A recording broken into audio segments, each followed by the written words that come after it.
अपनी ज़मीन अपना नया आसमान पैदा कर। अपनी ज़मीन अपना नया आसमान पैदा कर। मांगने से ज़िंदगी कब मिली है ऐ मेरे दोस्त। मांगने से ज़िंदगी कब मिली है ऐ मेरे दोस्त। खुद ही अपना नया इतिहास पैदा कर। खुद ही अपना नया इतिहास पैदा कर। नमस्कार साथियों, आप सभी का फिर से एक बार आपके अपने YouTube चैनल रोजगार संग विपिन में हार्दिक हार्दिक स्वागत एवं अभिनंदन करता हूं। मेरे प्यारे साथियों, जैसा कि आप सभी जानते हैं कि मैं लगातार आप सभी के लिए SSC GD 2025 में होने वाले एग्जाम के हिंदी के लिए मैं लगातार हिंदी का प्रैक्टिस सेशन करवा रहा हूं। उसी सिलसिले में आज ये 16 नंबर का प्रैक्टिस सेट होने वाला है। इसमें सारे क्वेश्चंस बहुत ही महत्वपूर्ण हैं। जो प्रीवियस ईयर के क्वेश्चंस हैं वही लिए गए हैं। तो आज हम लोग फिर से एक पूरे 20 सवाल का सेट करेंगे। यह 2024 में पूछा गया है, जो आप लोगों की परीक्षा में बहुत ही ज़बरदस्त फ़ायदा पहुंचाने वाला है। अगर आपने इसके पहले अभी तक का 15 सेट नहीं देखा है तो आप उसे ज़रूर देखिए, आपको उससे बहुत ज़्यादा फ़ायदा मिलेगा। तो बिना देरी किए आइए फटाफट चलते हैं अपने सेशन को आगे बढ़ाने की तरफ। तो आइए सबसे पहले सवाल पे चलते हैं। निम्नलिखित प्रश्न में 4 विकल्पों में से उस विकल्प का चयन कीजिए जो कोष्टक में दिए गए शब्द का सही विलोम शब्द है। विलोम शब्द, जी हाँ, इसमें विलोम शब्द पूछा जा रहा है। विलोम का मतलब क्या होता है? विलोम का मतलब होता है विपरीत या उल्टा। ठीक है, देखिए कोष्टक में दिए गए शब्द, यानी कि देखिए यहाँ पे आस्तिक दिया हुआ है ब्रैकेट के अंदर। जी हाँ, आस्तिक जो हमारा कोष्टक में दिया हुआ शब्द है वो ब्रैकेट के अंदर में है और इसी का हमको विलोम शब्द ज्ञात करने के लिए बोल रहा है। सबसे पहले हम आस्तिक का मतलब समझ लेते हैं। आस्तिक का मतलब होता है, आस्तिक का मतलब क्या होता है? ईश्वर में विश्वास करने वाला। जी हाँ, ईश्वर में विश्वास करने वाला। ठीक है, ईश्वर कहिए, भगवान कहिए, भगवान में विश्वास करने वाला, वेद में विश्वास करने वाला, उसको बोलते हैं आस्तिक। तो ऑब्वियस है कि जो भगवान में विश्वास नहीं करेगा, जो ईश्वर में विश्वास नहीं करेगा, वही क्या होगा? इसका उल्टा शब्द होगा। तो उसके लिए शब्द होता है नास्तिक। यही हमारा आंसर होगा विलोम के रूप में। ठीक है, तो आस्तिक का विलोम क्या हो जाएगा? नास्तिक हो जाएगा। नास्तिक का मतलब होता है ईश्वर में नहीं विश्वास करने वाला, नहीं विश्वास करने वाला। अब देखिए सभ्य का मतलब क्या होता है? इसका मतलब होता है उचित, शिष्ट। पुजारी का मतलब क्या होता है? पूजा करने वाला व्यक्ति। पूजा करने वाला व्यक्ति को पुजारी बोलते हैं। जो मंदिर वगैरह में रहते हैं, आप तो जानते हैं पुजारी क्या करते हैं? पूजा करते हैं। अब देखिए सनाथ, नाथ का मतलब क्या होता है पता है? स्वामी। और सौ मतलब साथ, मतलब जिसके कोई स्वामी हो। सनाथ का मतलब क्या हो जाएगा? जिसके कोई स्वामी हो। सनाथ का मतलब ये भी हो जाएगा जिसकी कोई रक्षा करने वाला हो। जिसकी कोई रक्षा करने वाला हो, रक्षा करने वाला हो। ठीक है, तो इस तरीके से हमारे जो बचे 3 शब्द थे उसके ये अर्थ होते हैं, उसको भी जान लेना जरूरी है। तो हमारा इस सवाल का जो आंसर होगा नास्तिक हो जाएगा। ठीक है, अब चलिए अगले सवाल के ऊपर चलते हैं कि निम्नलिखित में से 4 विकल्प में से उस विकल्प का चयन कीजिए जो दी गई लोकोक्ति का सही अर्थ बताता है। जी हाँ, लोकोक्ति और मुहावरा के बारे में आप लोग सुने ही होंगे। वही यहाँ पे लोकोक्ति दिया हुआ है जिसका हमें अर्थ बताने के लिए बोल रहा है। ठीक है, देखिए आँखों के आगे पलकों की बुराई। जी हाँ, आँखों के आगे पलकों की बुराई, लोकोक्ति का हमें अर्थ पूछा जा रहा है। ठीक है, देखिए आँख और पलक, आपने कभी आँखों पे गौर किया होगा? जी हाँ, आँख और पलक, हमारे आँख का ही के परिवार में ही क्या होता है? पलक आता है। ठीक है, अगर आप देखें आँखों को, अगर आप ठीक से देखें तो आँखों के अंदर ही पलक भी, मतलब इसी के अंदर अंतर्गत आता है, मतलब आँख के अंदर ही, अलग नहीं है। तो हमको इसी से मिलता जुलता जो है ना चाहिए, यानी कि क्या है, ये दोनों एक ही परिवार के सदस्य हैं। अगर सही से अगर इसे समझने का प्रयास किया जाए तो इसका मतलब क्या है कि आँख और पलक अलग अलग नहीं है, वह एक ही परिवार के सदस्य हैं। तो इसका मतलब क्या हो गया कि यहाँ पे पलकों की बुराई, यानी कि आँखों के आगे पलकों की बुराई, पलकों की बुराई। जब आँख और पलक एक ही परिवार के सदस्य हैं, इस कंडीशन में क्या होगा कि आप अपने परिवार के मतलब सदस्यों के बीच ही के सामने ही क्या बुराई कर रहे हैं, यानी कि किसी के भाई बंधुओं या इष्ट मित्रों के समक्ष उसकी बुराई करना। जी हाँ, कोई व्यक्ति है, उसका कोई सगा है और उस सगे के सामने ही, उसके अपने परिवार के सदस्य के सामने आप अगर उसकी बुराई कर रहे हैं तो उसके लिए प्रयोग करते हैं लोकोक्ति क्या? आंखों के आगे पलकों की बुराई। जी हाँ, एक ही परिवार का सदस्य है दोनों और आप उसकी बुराई कर रहे हैं, तो इसका सबसे जो सटीक होगा ऑप्शन ए में जो दिया हुआ है कि किसी के भाई बंधु या इष्ट मित्रों के समक्ष उसकी बुराई करना। जी हाँ, ठीक है। और जो बचे हैं कि नाम और गुण में विरोध होना, ये तो बिल्कुल नहीं होगा चूंकि यह इससे मैच ही नहीं कर रहा। ठीक है। दिखावटी होना, दिखावटी मतलब क्या, दिखावटी होना, यह भी नहीं होगा। और जिस काम के लिए गए थे उस काम को छोड़कर दूसरे काम में लग गए, यह भी इसका स्पष्ट अर्थ नहीं होगा। ठीक है। तो यहाँ पे बिल्कुल क्लियर है, आपकी आंखों के आगे पलकों की बुराई। आंख और पलक दोनों एक ही परिवार के सदस्य हैं, और अगर आप पलक के सामने आंख की बुराई करिए या फिर आंख के सामने पलक की बुराई करिए, तो बात वही हो गई कि आप किसी के भाई बंधु यानी कि अपने पारिवारिक सदस्य या इष्ट मित्र यानी कि जो खास मित्र हैं, जो बिल्कुल काफ़ी नज़दीकी संबंध रखते हैं, अगर उनके सामने आप उनकी बुराई कर रहे हैं तो वही हो जाएगा क्या, आंखों के आगे पलकों की बुराई का सबसे सुस्पष्ट अर्थ। चलिए फटाफट तीन विकल्पों में से तीन दिए गए विकल्प में से तीन विकल्प क्या है। त्रुटि युक्त का मतलब क्या है कि ये गलत है जी, जबकि एक सही है और उसी सही विकल्प का हमको चयन करना चाहिए। सवाल को सही से समझना बहुत जरूरी है, नहीं तो क्या होगा परीक्षा में टाइम के प्रेशर के चक्कर में क्या होता है कि पूछता कुछ और है, हम लोग टिक करके कुछ और चले आते हैं, तो उस पर आपको काफ़ी गंभीरता से ध्यान देना होगा, है ना। और वो प्रैक्टिस करने से होगा, जैसे जैसे आप प्रैक्टिस करेंगे ये चीज़ें आप ध्यान में रखने लगेंगे। तो आइए देखिए, तीन तो बिल्कुल गलत है लेकिन उसमें से एक सही है और हमको उसी का आंसर देना है। अब देखिए पहले ऑप्शन की तरफ चलते हैं कि उसने कहा कि वे चार भाई हूँ। उसने कहा कि वे चार भाई हूँ, अरे बोलने में कैसा लग रहा है आपको, उसने कहा कि वो चार भाई हूँ, ना ना ना, यहाँ पे हूँ तो बिल्कुल नहीं आएगा, हूँ नहीं आएगा, मतलब क्या है, यह गलत हो गया, यह ऑप्शन सही नहीं लिखा हुआ है। उसने कहा कि वह चार भाई हूँ, फिर से यहाँ पे भाई हूँ लगा दिया, यह भी यहाँ पे देखिए ना आप, सही वाक्य नहीं बन रहा है। वाक्य को कोई अगर बोलता है कि उसने कहा कि वह चार भाई हूँ, ऐसा कोई बोलता है क्या, नहीं बोलता है, ये वाक्य हमारा गलत हो जाएगा। अब देखिए, उसने कहा कि वे चार भाई हैं और उसने कहा मैं चार भाई हूँ, उसने कहा मैं चार भाई हूँ, यह भी यहाँ पे सही वाक्य नहीं, इसमें भी त्रुटि है। ठीक है, यहाँ पे मैं नहीं होना चाहिए। देखिए, उसने कहा कि वे चार भाई हैं, ये सबसे यहाँ पे सटीक वाक्य है जिसमें कोई अशुद्धि नहीं है। जी हाँ, अशुद्धि से मुक्त है, इसमें अशुद्धि है ही नहीं, ये बिल्कुल सही है। उसने कहा कि वे चार भाई हैं, जी हाँ, यह हमारा सबसे शुद्ध वाक्य है और यही शुद्ध वाक्य वाला हमसे पूछा जा रहा, तो यह हमारा आंसर हो जाएगा ऑप्शन सी। इस सवाल में देखिए कि दिए गए वाक्य में रेखांकित शब्दों के लिए सही शब्दों वाले विकल्प का चयन कीजिए। जी हाँ, जो रेखांकित शब्द यानी कि यहाँ देखिए केवल मात्र एक ही, यहाँ पे क्या, इसको रेखा द्वारा अंकित की गई है। जी हाँ, और पूछा जा रहा है कि इसके जगह पे क्या होना चाहिए, सही शब्द वाले विकल्प का चयन करना है। मेरे तो केवल मात्र ही आधाराफ हैं। आप इस चीज को पढ़िए, केवल और मात्र, केवल और मात्र दोनों क्या है, एक ही चीज है, दोनों का समान ही अर्थ होता है, केवल और मात्र। और दोनों, इन्होंने क्या किया कि दोनों को एक ही जगह प्रयोग कर दिया, तो यह तो बिल्कुल ही गलत हो जाएगा, अशुद्ध हो जाएगा, ये तो होगा ही नहीं। ठीक है, परिवर्तन की आवश्यकता नहीं, ऐसा नहीं बोल सकते। परिवर्तन यहाँ तक, मेरे तो केवल मात्र, दोनों चीज साथ में है तो परिवर्तन तो पक्का होगा इसमें, क्योंकि यहाँ पे दोनों साथ में लगाया हुआ है ना। अब देखिए, मेरे तो केवल ही आधार आप है, मेरे तो केवल ही आधार आप हैं, मात्र तो यहाँ पे नहीं लगा है, लेकिन क्या किया, केवल ही आधार आप हैं, केवल ही आप आधार हैं, ऐसा हो सकता था, लेकिन यहाँ पे क्या बोल दिया, मेरे तो केवल ही आधार आप हैं। यह भी बोलने के बाद सही वाक्य हमें नहीं लग रहा, बोल के देखेंगे तो आपको समझ में आ जाएगा। ठीक है, अब देखिए, तो ये भी हमारा ऑप्शन गलत हो जाएगा। अब देखिए अगले ऑप्शन की तरफ चलते हैं।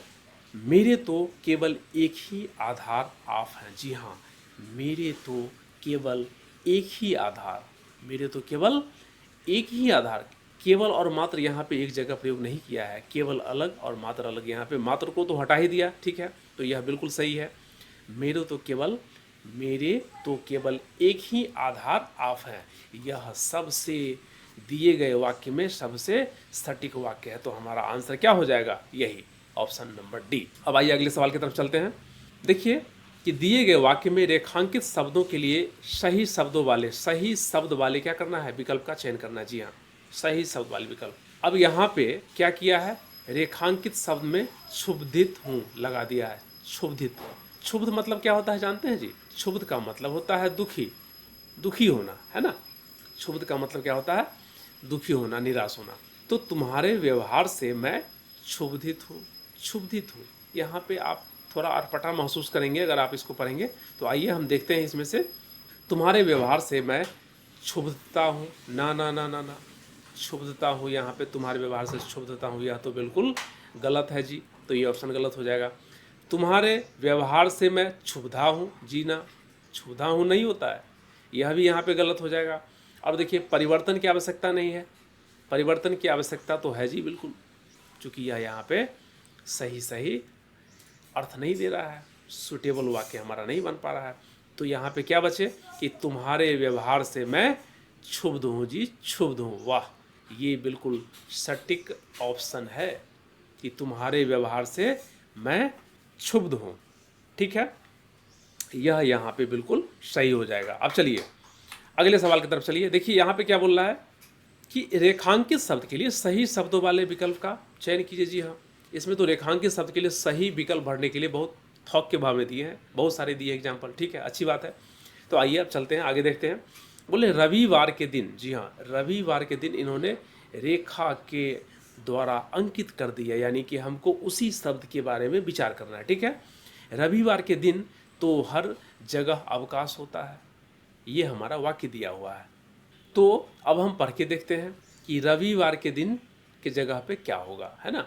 देखिए रविवार क्या है, दिन का ही नाम है, तो यहाँ पे रविवार के दिन, रविवार और दिन दोनों एक साथ प्रयोग नहीं होना चाहिए, क्योंकि रविवार का मतलब ही होता है कि रविवार दिन है। ऑटोमेटिकली हमारा उसमें रविवार जो है सो दिन को ही इंगित करता है, दर्शाता है, तो उसके लिए हमको अलग से दिन लिखने की आवश्यकता नहीं है। चलिए फिर भी देख लेते हैं कि रविवार में तो दिन तो हर जगह अवकाश होता है। अजी देखिए कितना अटपटा लिखा है इसने कि रविवार में तो दिन तो हर जगह अवकाश होता है, तो दिन तो हर जगह, ये यहीं पे अशुद्धि है जी, तो ये तो बिल्कुल ना होगा, है ना।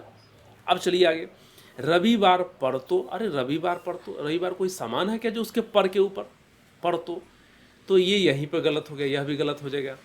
परिवर्तन की आवश्यकता नहीं, जी परिवर्तन की आवश्यकता तो है, बिल्कुल है, क्योंकि पहले ही हमको उसमें लग गया कि रविवार और दिन साथ में देके रखे हैं, है ना। अब चलिए आगे चलते हैं। रविवार को तो हर जगह अवकाश होता है, जी हाँ, रविवार की जगह के साथ में यहाँ पे दिन का प्रयोग नहीं किया गया है।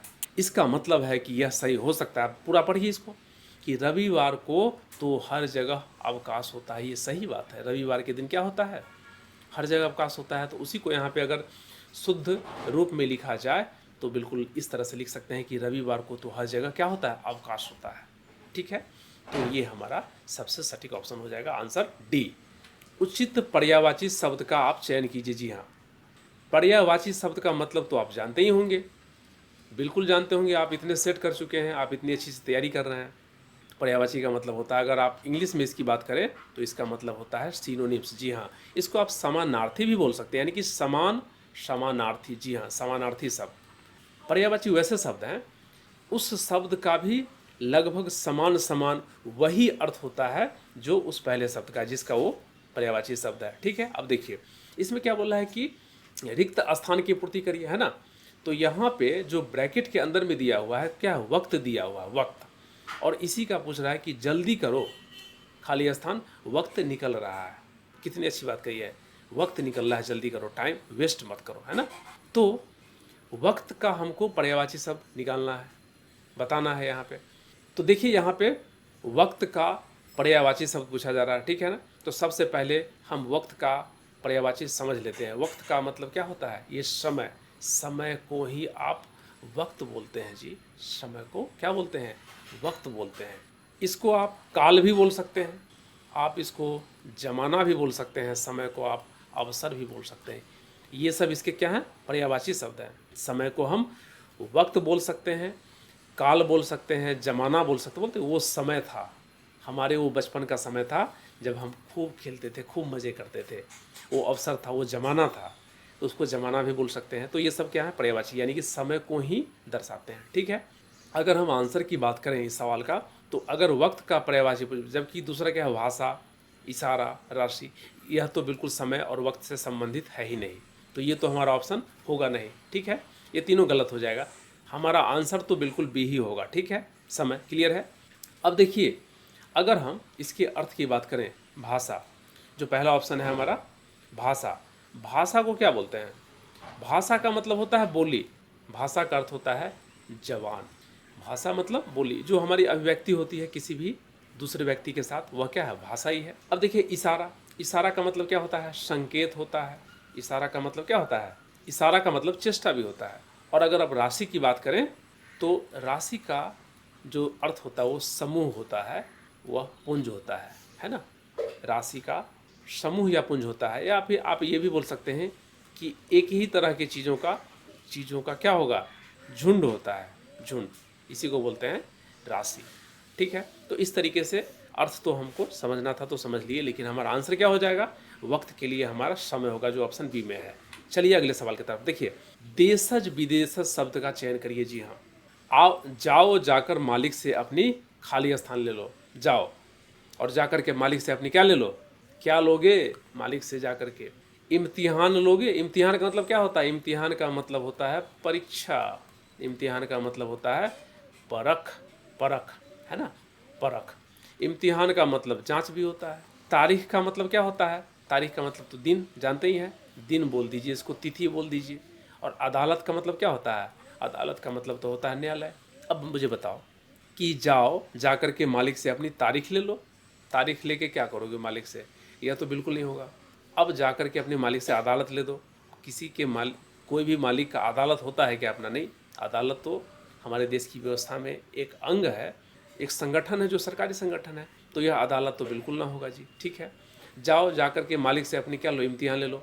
तुम मालिक से जाकर के उसकी परीक्षा लोगे, तुमको डंडे मार करके निकाल देंगे वो, है ना। तो मालिक से तुम अपनी परीक्षा भी नहीं ले सकते, इम्तिहान भी नहीं ले सकते, तो क्या ले लोगे मालिक से जाकर के, तनख्वाह ले लो जी, तनख्वाह। यानी कि तुमने जो महीने भर वहाँ पे काम किया है या फिर जितना दिन भी काम किया उसके लिए आप क्या ले लो, तनख्वाह ले लो, है ना। तनख्वाह को आप क्या बोल सकते हैं, मजदूरी भी बोल सकते हैं, मजदूरी हो गया, इसको आप वेतन बोल लीजिए, वेतन बोल लीजिए, सैलरी बोल लीजिए, है कि नहीं। तो यहाँ पे जो सबसे फिटेस्ट देशज विदेशज शब्द होगा वो क्या हो जाएगा, तनख्वाह हो जाएगा। कि जाओ और जाकर के अपने मालिक से क्या ले लो, तनख्वाह ले लो। कि दिए गए शब्द का पर्यायवाची शब्द क्या कीजिए, पर्यायवाची शब्द, ठीक वही चीज़ इसके पहले वाले सवाल में था थोड़ी देर पहले। पर्यायवाची मतलब क्या, समानार्थी शब्द, समानार्थी शब्द, है ना। अब देखिए कपट दे दिया है, कपट का ही हमको पर्यायवाची शब्द निकालना है। तो कपट का मतलब क्या होता है, कपट का मतलब होता है फरेब, इसका मतलब होता है चालाकी, इसका मतलब होता है धोखा। बोलते नहीं कि उसका मित्र उसके साथ कपट करके चला गया, भाग गया, यानी कि चालाकी कर गया जी, धोखा दे दिया उसको, कपट कर गया यानी कि उसको धोखा दे दिया। तो अगर हम यहाँ पे देखिए, ये भलाई है, कमर है और आनंद है, यह तीनों ऑप्शन तो गलत हो जाएगा। क्यों, क्योंकि यहाँ पे धोखा से, चालाकी से इसका कहीं कोई संबंध है ही नहीं। जो यहाँ पे सबसे सटीक हमारा ऑप्शन होगा वो होगा फरेब, है ना। कपट का मतलब ही होता है फरेब, चालाकी करना, धोखा करना, ये हमारा सबसे सटीक हो जाएगा। ठीक है, और आनंद का मतलब क्या होता है, आनंद का मतलब तो होता है खुशी, हर्ष, यहाँ पर धोखा से कोई संबंध नहीं है। भलाई का मतलब क्या होता है, उपकार करना, भलाई का मतलब किसी की सहायता करना, किसी की सहायता करना। और कमर का मतलब क्या होता है, कमर तो शरीर का मध्य भाग होता है ना, शरीर का मध्य भाग बोल सकते हैं इसको। तो इसका भी कहीं कोई संबंध कपट से नहीं है, तो हमारा आंसर क्या हो जाएगा, फरेब हो जाएगा। अब आइए इस सवाल में देखिए, इस सवाल में क्या है कि जिसमें मात्राओं से, इस सवाल में क्या बोल रहा है कि उस वाक्यांश को पहचानिए जिसमें मात्राओं से संबंधित अशुद्धियाँ हैं। जी हाँ, हमको दिए गए जो पैराग्राफ है उसमें से, या फिर जो एक पूरे वाक्य है उसमें से हमको वाक्यांश, वाक्य के अंश यानी कि वाक्य के पार्ट को, वाक्य के छोटे से भाग को पहचानना है जिसमें से मात्राओं से संबंधित क्या है, अशुद्धि है, मतलब गलतियां हैं, गलतियां वाला हमको ढूंढना है, ये बोल रहा है। और अगर कोई त्रुटि नहीं है तो आप उसका, इसमें एक ऑप्शन दिया है कि कोई त्रुटि नहीं है, आप उसका चयन कर लीजिए। ठीक है, सिंपल सा है। अगर त्रुटि है, गलती है तो आप उसका चयन कीजिए, नहीं है तो फिर इसका ऑप्शन नंबर डी का चयन कर लीजिए। ठीक है, बस यही पूछा जा रहा है। तो आइए देखते हैं, आप इसको पढ़ के समझते हैं। जनसंख्या से मामले को भारत दुनिया में दूसरा सबसे बड़ा राष्ट्र है और भारत में लड़कियों की शिक्षा की दर बहुत कम है। ये सब तो ठीक लग रहा है। अब यहाँ शुरू में ही देख लीजिए कि जनसंख्या से मामले को, ना ना ना ना, यहाँ पे तो बिल्कुल गड़बड़ लग रहा है, यही गड़बड़ है। अब देखिए यहाँ पे जनसंख्या से मामले को, यह और यह नहीं होगा, जनसंख्या के मामले में। जी हाँ, जनसंख्या के मामले में भारत दुनिया में दूसरा सबसे बड़ा राष्ट्र है और भारत में लड़कियों की शिक्षा की दर क्या है, बहुत ही कम है। तो यह हमारा ऑप्शन ये हो जाएगा अशुद्धि वाला।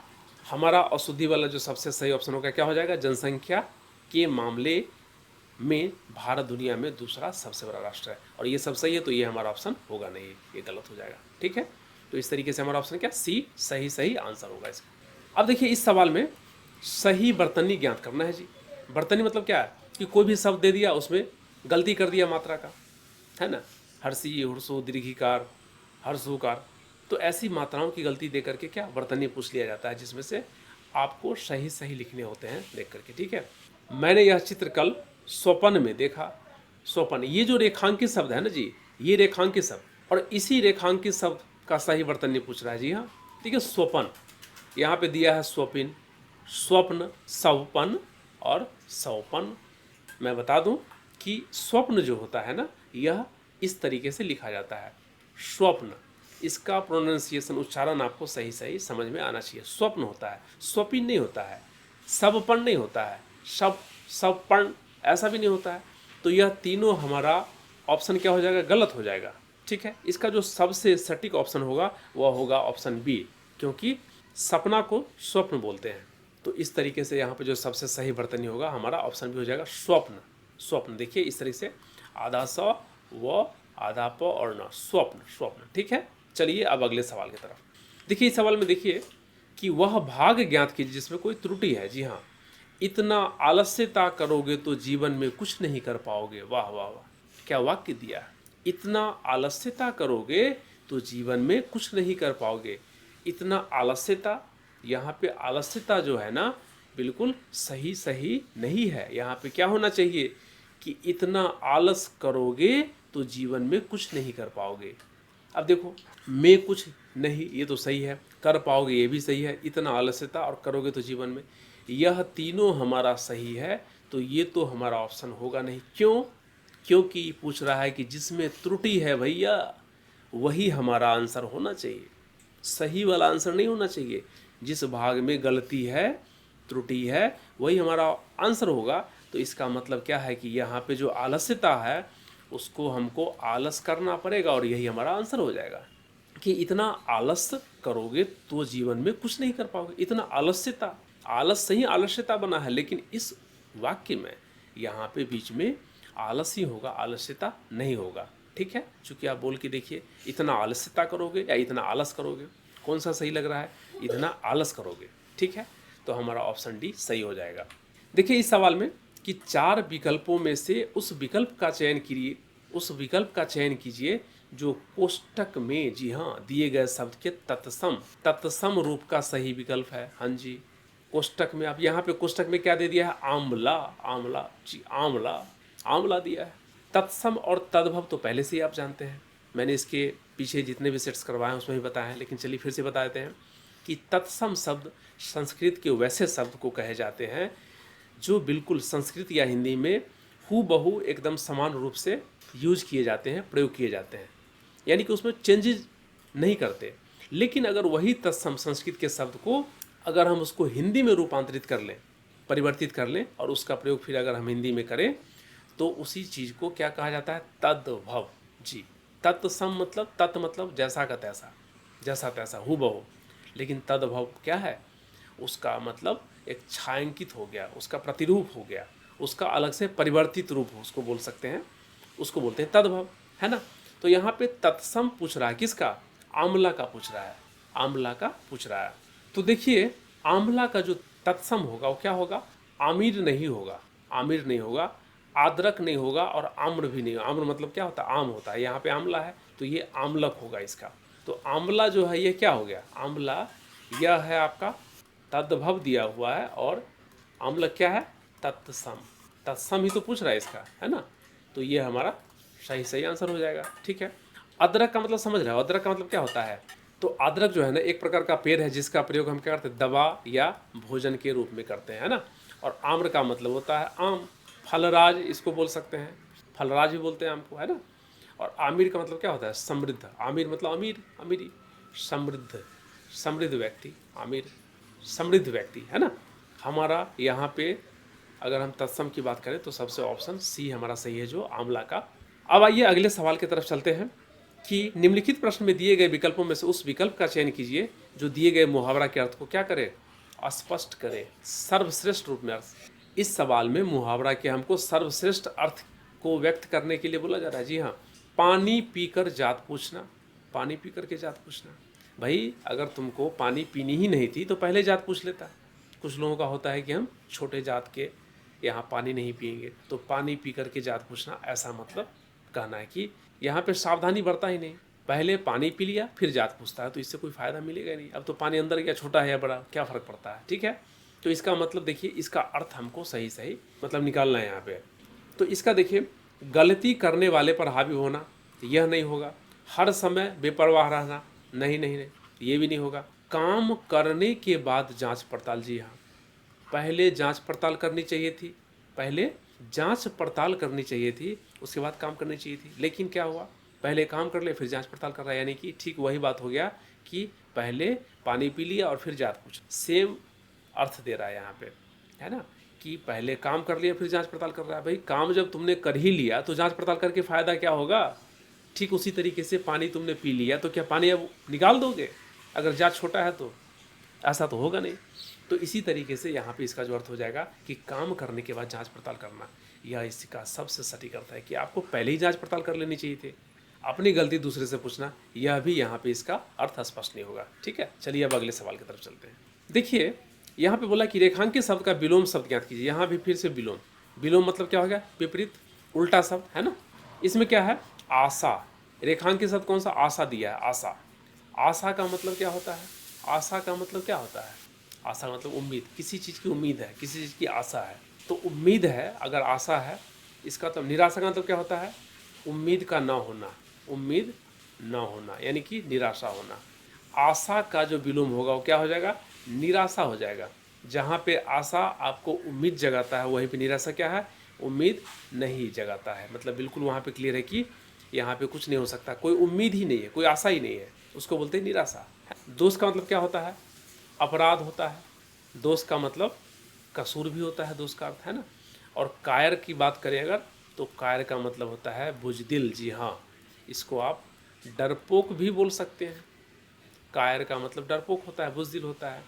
और अनादर का मतलब होता है किसी का अपमान करना। जी हाँ, अपमान करना, किसी व्यक्ति का अगर आप अपमान करते हैं तो उसको अनादर बोला जाता है। यह तो बिल्कुल नहीं होगा, यह भी नहीं होगा और दोष भी नहीं होगा। हमारा क्या होगा, आशा का निराशा ही होगा विलोम शब्द। अब बहुत मजा आने वाला है। अब हम वैसे सवाल की तरफ पहुंच चुके हैं फाइनली। बस थोड़ी सी सावधानी से अगर आप इस गद्यांश को पढ़ लेंगे। देखिए यहाँ पे दिया हुआ है कि नीचे गए गद्यांश में से कुछ छोड़ दिए गए हैं शब्द, क्या बीच बीच में खाली स्थान छोड़ दिए गए हैं। तो हमको क्या करना है, एक बार फटाफट इस गद्यांश को पढ़ लेना है और बीच में जो खाली स्थान रिक्त बचे हुए हैं उसके लिए यहाँ पे 4-4 ऑप्शन दे दिए गए हैं, उसमें से फटाफट भर देना है। यह तो आसान है। भारतीय राष्ट्रीय ध्वज हमारी खाली स्थान का प्रतीक है। देश में अपना ध्वज लहराने का मतलब है कि वो देश स्वतंत्र है। आज़ादी के बाद पहले प्रधानमंत्री जवाहरलाल नेहरू ने कहा था, राष्ट्रीय ध्वज सिर्फ हमारी स्वतंत्रता नहीं है बल्कि ये देश की समस्त जनता की स्वतंत्रता का प्रतीक है। भारतीय कानून के अनुसार राष्ट्रीय ध्वज खाली स्थान के कपड़े का होना चाहिए। शुरुआत में राष्ट्रीय ध्वज का इस्तेमाल आम नागरिकों द्वारा सिर्फ राष्ट्रीय दिवस जैसे स्वतंत्रता दिवस व गणतंत्र दिवस को ही होता था। बाकी के दिनों में वे उसको नहीं खाली स्थान सकते थे। हमारा राष्ट्रीय ध्वज हमारे देश की संस्कृति, सभ्यता और खाली स्थान को दर्शाता है। हवा में लहराता हुआ हमारा राष्ट्रीय ध्वज हमारे देश की खाली स्थान को प्रदर्शित करता है। यह हमारा ध्वज हमारे देश के नागरिकों की स्वतंत्रता के साथ साथ अंग्रेज़ों के अत्याचार से मुक्त होने पर अपना एवं अपने देशवासियों का गौरवयुक्त क्या है, अभिमान है, गौरवयुक्त अभिमान है। साथियों, आपको इतना तो पता लग ही गया होगा कि इसमें राष्ट्रीय ध्वज के महत्ता के बारे में बात की गई है। जी हाँ, तो एक बार अगर हमें पता चल गया कि किस चीज़ के बारे में बात की जा रही है तो हमारे लिए आसान हो जाता है। चलिए अब देखते हैं। जो सबसे पहला है कि भारतीय राष्ट्रीय ध्वज हमारी खाली स्थान का प्रतीक है। यहाँ पे देखिए, भारतीय राष्ट्रीय ध्वज हमारी खाली स्थान का प्रतीक है। किस चीज़ का प्रतीक है जी, संरचना का प्रतीक है। भारत की संरचना का प्रतीक राष्ट्रीय ध्वज है, ना ना ना ना ना, ये तो नहीं होगा। पराधीनता का मतलब क्या होता है पता है, पराधीन मतलब दूसरे के अधीन। जी नहीं, हमारी जो राष्ट्रीय ध्वज है वह गुलामी का प्रतीक नहीं है, किसी के पराधीन होने का प्रतीक नहीं है। हम जब स्वतंत्र हो गए और अपने खुद के बनाए गए नियम कानूनों के द्वारा जब संचालित होने लगे, यानी कि स्वाधीन हो गए, हमारे ऊपर जब किसी की बेड़ियाँ नहीं रही, वही हमारे राष्ट्रीय ध्वज दर्शाती है, बताती है। ठीक है, अच्छाई का प्रतीक है। भारतीय राष्ट्रीय ध्वज हमारी अच्छाई का प्रतीक है जी ना, केवल अच्छाई के प्रतीक नहीं है। राष्ट्रीय ध्वज जो है ना, कभी दो देशों में जब लड़ाई होती है किसी पार्ट के लिए, किसी हिस्से के लिए, और वहाँ पे लड़ाई के बाद क्या होता है कि जो पक्ष जीत जाता है क्या करता है, उस एरिया में, उस पार्ट में अपना खुद के देश का जो जीता है वो अपना क्या करता है, ध्वज लहरा देता है, उसमें झंडा लहरा देता है। तो इसका मतलब हो गया कि उस क्षेत्र में, उस जगह विशेष पे उस देश का कब्जा हो गया, यानी कि स्वाधीन हो गया, उसके अंदर आ गया जिसने उस पर झंडा लहराया। ठीक उसी तरीके से राष्ट्रीय ध्वज क्या हमारे स्वाधीनता का प्रतीक है, पराधीनता का नहीं। तो हमारा ऑप्शन क्या हो जाएगा, बी सबसे सटीक हो जाएगा। अब चलिए अगले सवाल की तरफ चलिए। भारतीय कानून के अनुसार राष्ट्रीय ध्वज के कपड़े का होना चाहिए। भारतीय कानून के हिसाब से राष्ट्रीय ध्वज में ये भी राष्ट्रीय ध्वज के बारे में बताया गया कि यह अच्छे कपड़े का होना चाहिए। अच्छे कपड़े का कहीं कोई मतलब, अच्छा कपड़ा तो बहुत सारे अच्छे कपड़े होते हैं, पर वो आइडेंटिफाई नहीं कर पा रहा है कि अच्छे कपड़ा किसको बोलते हैं। ठीक है, तो अच्छा नहीं होगा। मलमल कपड़े का होना चाहिए, नहीं नहीं नहीं, मलमल कपड़े ऐसा भी कुछ फिक्स नहीं है कि मलमल कपड़े का होना चाहिए। सूती कपड़े का होना चाहिए, ऐसा भी कहीं नहीं लिखा हुआ कि सूती कपड़े का होना चाहिए। तो राष्ट्रीय ध्वज जो है हमारे भारतीय कानून के हिसाब से खादी के कपड़े का बना होना चाहिए। अपने देश के अंदर जो अपने हाथों से खादी बनाई गई थी, उस कपड़े का राष्ट्रीय ध्वज होना चाहिए। मतलब यहाँ पे स्वाधीनता की बात ही है। तो अपने बनाए गए कपड़ों से ही हमको झंडा बनाना है, ऐसा हमारे भारतीय कानून में लिखा हुआ है। ठीक है, अब चलिए अगले सवाल की तरफ देखिए। बाकी के दिनों में उसको नहीं सकते, उसको क्या नहीं सकते, उतार सकते, ना ना ये गलत हो गया। बाकी के दिनों में उसको दिखा नहीं सकते, यह भी गलत है। बाकी के दिनों में उसको नहीं ला सकते, नहीं नहीं ऐसा भी नहीं है, ये तीनों ऑप्शन गलत है। तो बाकी के दिनों में वो क्या करते हैं, फहरा नहीं सकते। जी हाँ, भारतीय कानून में ऐसा बताया गया कि जो हमारा स्वतंत्रता दिवस है और गणतंत्र दिवस है, हम इस दो दिनों के उपलक्ष्य में ही क्या कर सकते हैं, झंडा को फहरा सकते हैं। और जो बाकी के दिन बचे हैं उसमें हम उसको फहरा नहीं सकते, ऐसा उसमें निहित है, ऐसा बताया गया है। ठीक है, उसी के बारे में। तो यहाँ पे सबसे सटीक ऑप्शन क्या हो जाएगा, फहरा नहीं सकते। ठीक है, बाकी के दिन में, जिसको छोड़ करके गणतंत्र दिवस और स्वतंत्र दिवस के। अब देखिए अगला सवाल देखिए यहाँ पे कि हमारा राष्ट्रीय ध्वज हमारे देश की संस्कृति, सभ्यता और खाली स्थान को दर्शाती है। हमारा राष्ट्रीय ध्वज जो है हमारे देश की संस्कृति, सभ्यता और किसको दर्शाती है, हरास ना ना ना ना, हरास को दर्शाती है, ऐसा तो बिल्कुल ना होगा। हमारा राष्ट्रीय ध्वज जनसंख्या को भी नहीं दर्शाती। जनसंख्या को दर्शाने के लिए हम राष्ट्रीय ध्वज थोड़े ना लहराते हैं, नहीं नहीं, बिल्कुल नहीं होगा। गतिविधि मतलब क्या, एक सिस्टम, गति मतलब किसी चीज़ को गतिविधि देना है। तो हमारा ध्वज जो है गतिविधि, संस्कृति, सभ्यता और गतिविधि को दर्शाता, ना ना ना ना, ये भी नहीं होगा।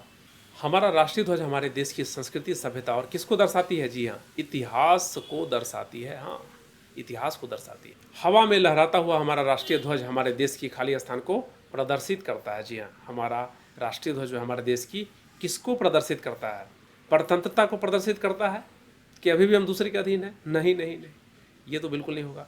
लड़ाई को प्रदर्शित करता है, झंडा भला लड़ाई को प्रदर्शित करेगा, नहीं करेगा जी, ये भी नहीं होगा। और राष्ट्रीय ध्वज हमारे देश की शुरुआत को प्रदर्शित करता है, यह भी हमारा सही ऑप्शन नहीं है। तो सबसे जो सही ऑप्शन है हमारा यहाँ पे कि हवा में लहराता हुआ हमारा राष्ट्रीय ध्वज हमारे देश की स्वतंत्रता को प्रदर्शित करता है, स्वतंत्रता, आज़ादी को प्रदर्शित करता है। जी हाँ, तो यह इसमें सबसे सटीक शब्द प्रयोग होगा। ठीक है, स्वतंत्रता, झंडा प्रतीक ही है स्वतंत्रता का।